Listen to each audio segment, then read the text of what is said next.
Ang latest na showbiz updates ihahatid na ngayong Huwebes.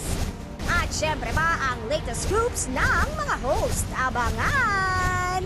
Ito ang chikahang always the best. Ito ang intrigahang always up to date. Ito ang nag-iisang ang latest of late. Ang latest ngayong Huwebes, ang mga nag-iinit na kwentong showbiz, ibibigay na. Ang latest sa mga inaabangan chika at intriga, ihahatid na. Ang latest sa mga paborito niyong artista, ihahatid na. At ang latest po mga kapatid ngayong Huwebes ng gabi, naririto na po siyempre ang mga kasalo nyo ng maiinit na issue. Eto na, umpisa na tayo. Nay, alam ko may baon ka, Nay. So, ibibigay ko sa'yo yung oras ko, Nay, para sa baon. Okay. Go! Okay lang. Bata na lang. Walang problema. Gusto mo magdoble ko ngayon? Sige na. Kaya nila. Sige, Wala magdoble namang ko. katuturan yung baon ko, di ba? So, Oo. Wala, lagi may katuturan kung ano sinasabi mo. Pero siguro talagang Bongga kailangan lang ko yun sa'yo. Kailangan. Okay. Yung isang aktor na sikat at magaling talagang umarte, na talaga namang kinakikiligan ng mga kababaihan. Bibihira ang bading na nadidinig ko kasi na nagnanasa sa kanya eh. Bibihira yon. Mas marami ang mga kababaihan, Babae ang mga talaga. kolehiyala, mga bagets na babae. Ito pala, kaya pala hindi na napagkikita ngayon sa mga bar. Di ba, bar hopper yan eh. Kung saan-saan. At kapag wasted na, ay nakaganon na lang, at talagang jumujuka-juka ever na lang under the table. Okay. Oo. Ngayon, hindi na siya napagkikita. Kung napapansin nyo, wala nang kwentong lumalabas tungkol sa kanyang pangiging lasinggero. okay. Alam mo Bakit, kung Nay? bakit? Sa pagpapatayo niya ng kanyang dream house sa bandang bulubundukin dyan, nagpagawa siya ng isang malaking bar. May sarili na siya.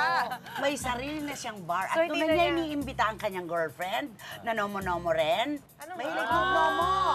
okay, Mahilig okay. magnomo yon, di ba? Noong pa, siya nga nagturo sa mga kasabayan niya magnomo. At kaya sila nagkatuluyan dahil sa Nomo. Yes! They okay, speak okay. the same language. Correct. Oh, yun na. At yung mga kaibigan niya, doon na rin sa kanyang bar, sa loob ng kanyang bahay.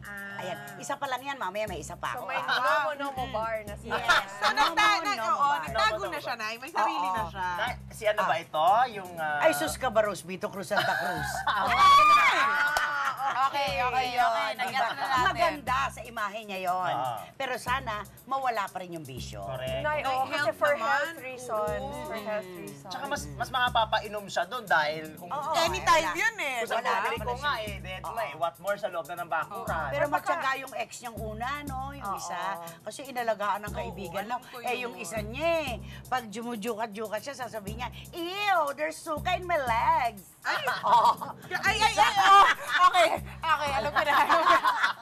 Then you wipe it. Then you wipe And she it. did. Several times. A Not million just once, times. not just twice. Yes, thrice. That is Walay din. Malay din. Dahil dyan, eto may Nomo bar din kaya ito mga ito, ang latest from the press.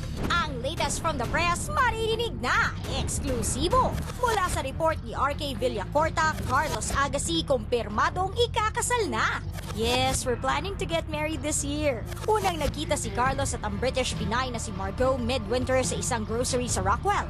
At mula noon ay hindi na pinakawala ng actor-rapper ang dalaga. Si Margot ay isang commercial model at law student na kaibigan naman ng girlfriend ni Jericho Rosales na si Kim Jones. Kaya naman hindi na nakakapagtaka na nasundan pa ang pagkikita nilang dalawa. Kwento pa ni Carlos, si Margot ang unang babaeng ipinakilala ko sa mami ko. Pero girlfriend na ang address sa kanya ni mami at magkasundo na agad sila. Pero hindi pa dyan nagtatapos ang latest sa buhay ng actor-rapper dahil si Carlos, 2 kasalan daw ang pinaplano. Bukod sa wedding dito sa Pinas ay gusto rin namin ni Margot na magpakasal din sa Wales kasi yung iba niya mga kamag-anak hindi naman makakapunta dito sa Pilipinas. Abangan ang iba pang exclusive interviews sa chika mula sa mga kapatid natin sa press. Ang mga naglalakihan pong issue ngayong Huwebes ng gabi, syempre, ang dami pa. Susunod na sa... Ang latest